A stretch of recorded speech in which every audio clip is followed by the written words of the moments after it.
So, good morning, ladies and gentlemen. This is a video trying to get an overview of the project in a little bit more detail. So, what you can see here is the main Photoshop file, which covers like the whole Earth map, so to speak. So, I want to go show you my setup. So, I have my navigation bar here. The computer here that I have is quite fast. It has 64 gigabytes. It's a M1 Max. And I have a 2 terabyte hard disk that helps me with the swap memory, because this file here right now consumes around 300 gigabytes on the hard disk for the swap memory.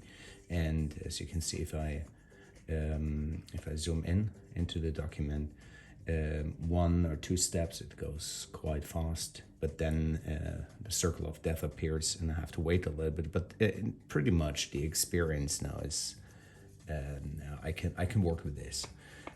So let me show you how much detail is in this map again by zooming in. I like the Keeland region here very much, the Shaldoma Valley.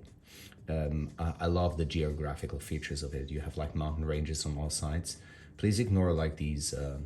This was an experiment I did with the mountain ranges, just taking from a map that I found online and copy and pasting parts of it, thinking about doing a kind of like 3D-ish element. I don't know how to call that when you don't look from above and not from the side, but like kind of like a half perspective. There's a word for it in English. I forgot. So like the other possibilities that you do mountain ranges like this, like a topographic map, but then you add 3D shadows and you make it look very realistic, like if somebody flew over the whole thing with a drone. And that's the effect I basically want to create. So now let's take a look here at the Shaldoma Valley, and you see it really looks like a valley. It's nothing here is finished yet. These are experiments with colors, with moods, and I try to figure out what I like most. And if I zoom in, you can see now the zoom level is 144%, which means I'm already going into a zoom level that makes it more granular, more pixelated. The reason why I couldn't add more detail is because the document, which is right now 45 gigabytes in direct memory, would be, I don't know, take it times 4, 200. And even this computer wouldn't be able to handle it. I would need something stronger. So I would have to separate the documents. I do not want to separate the documents because you might know, like if you're creative yourself, you get inspired by working on a big canvas and having everything connected. And if you want to create a world map, you need to see the whole world. My dream was to be able to have the whole world and zoom in really into a detailed zoom level where I can see everything. But that was a pipe dream, I guess. So like, but you know, if later on I want to create more detailed maps, I can always extrapolate from this and then increase the resolution, do something more. But as for now, this is the highest resolution that I can get. But let's focus on this right now. Like this is not Darlene's map. Darlene's map. I love Darlene's map. It's great. It's my whole childhood was spent looking at Darlene's map. But Anne Meyer's map is absolutely phenomenal, from the detail, from the coastlines, everything. The only thing that I didn't like, and this is just a personal preference, is the colors. The colors look kind of like sometimes when I use the main map, as if the whole Earth has been scorched. I'm a big mood guy. I like bright colors, and I like to be able to feel like I can actually walk the Earth, and I can see the differences between forests and plains. So like I want to increase the color contrast a little bit more. That's one of my main goals, and this is what I'm working on. Like I said, nothing is finished, but you can see in the Shaldoma Valley pretty much like where I want to go with this, without having certain shadow effects already, and like the colors are not correct yet. There's so much to do, but like this is my experimental area where I look what kind of mood I want to go for in the hills and something. Take a look, for example, at the forest here at the Pomarge, I guess. I always called it Pomare when I was young. I don't know, I can't get over it. But the Orcish Empire, you see like those different kind of densities of forest. Like there's dark areas of the forest, deep areas. And I like to use color to show people that you enter an area of forest which is darker or deeper, And at the same time, I like it that it's not completely a gradient. Like it's not a smooth transition, but you see zones, which adds for the information. So you can see that, for example, here where I started with the Vespa forest or like within Furiondi. What this creates, if you have zones, well, you literally create zones. You create things that are different here than they are right next to it. You can imagine, for example, here, this becomes an area where you have you can imagine if the player characters are here, then you know the big forest is above, there's a river, there's several patches of forest here. And you can almost feel like you're looking into a map, literally, and like you place the characters right into there. What would happen? There would be a forest right, left, there would be a plain. Suddenly it becomes apparent why it's harder to get to this point from this point than straight here because there's a forest in between. And the terrain becomes the narrator, so to speak. And this is something that I always try to do. I create maps where I feel comfortable when I would put the player characters in. Then I would feel, oh, I can make a story out of that. I can write with that.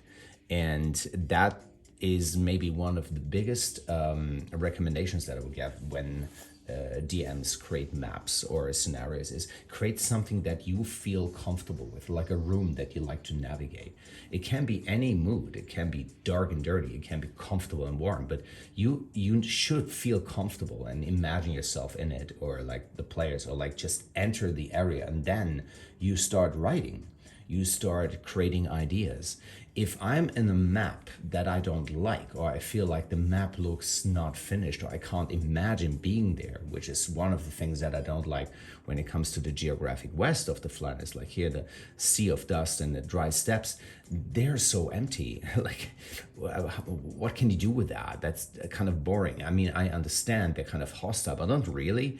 It's been over 1,000 years since the twin cataclysm, almost 1,000 years, and something should have happened there. Civilization should be there, like the new vegetation, like something, or like make it more interesting. Just a big area where there's nothing, and this is actually something that I'm really working on. But the most interesting thing you can do with an area when it's empty is you add something right next to it that's not empty. So you can have an empty room if next to it is a civilized room, something like, if you know what I mean. Like there can be a desert, but don't make a desert that goes endlessly and nothing else appears there. So let's just take a short walk around the continent and how I imagine that. Well, we all know the Flanders. I love the continent because it is as tall as it's wide across. So like there's so much you can do with it. There's so many interrelations. You have the Great Kingdom on the right side. You have the Kingdom of Kielan. You have the central area of Greyhawk. And then you have the conflict area. You have Furiondi. You have Ius. You have Horn Society, the Banded Kingdoms, the Shield Lands. And then, as you can see, I adjusted the forest here a little bit. Like I changed many things already. Here I experiment with how to map mountain ranges. So, but what I want to show you is the continents that are created next to it. So like I changed completely how the West looks like. The way it was, maybe let's just go online and take a look, you know, like in Greyhawk, Oerth map. And let's find this here. This is the thing. This is ridiculous in my opinion. The Flanders, the one thing that we focus on, is so small as compared to the rest. Like it's absolutely meaningless and everything becomes just bigger. And we have like 30, 40 different nations in here. And here we have these huge kingdoms that for some reason don't interact with each other. And civilizations didn't split up, but this should be the dominant thing.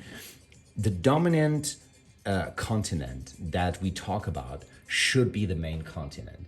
And at least it can't be like this appendix.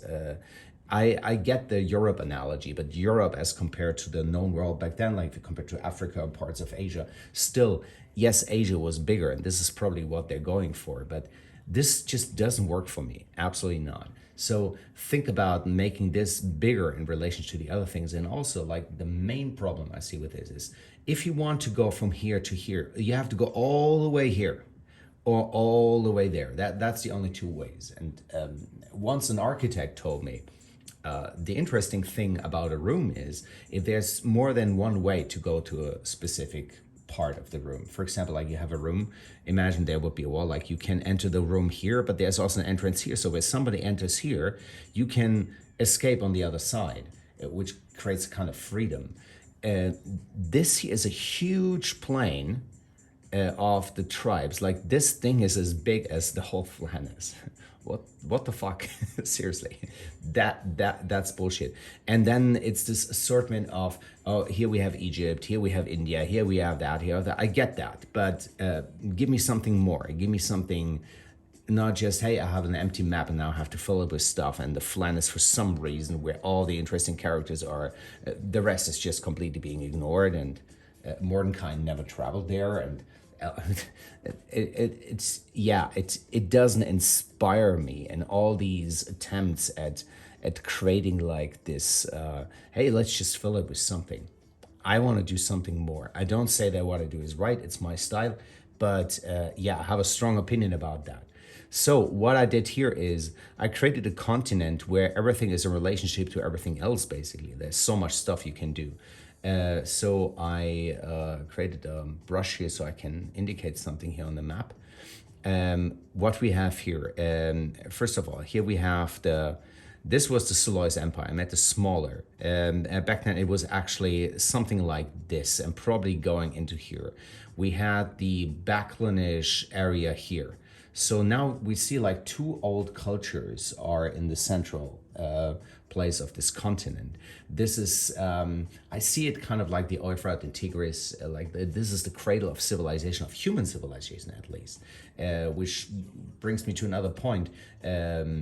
Before humans were there, even though humans are old race, they're the oldest race because they were actually born on Earth. I want to make an analogy, just like in the real world, they developed from apes or something. Like they were actually, they were created on Earth, or like they developed from Earth, while the elves, or like dwarves, or no, they're visitors, like they come from other parts, or gods created them.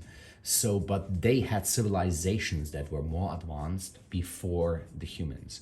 So let's take a look at that. If this is not the edge of the world, but the center, it opens up all kinds of possibilities what you can do with it.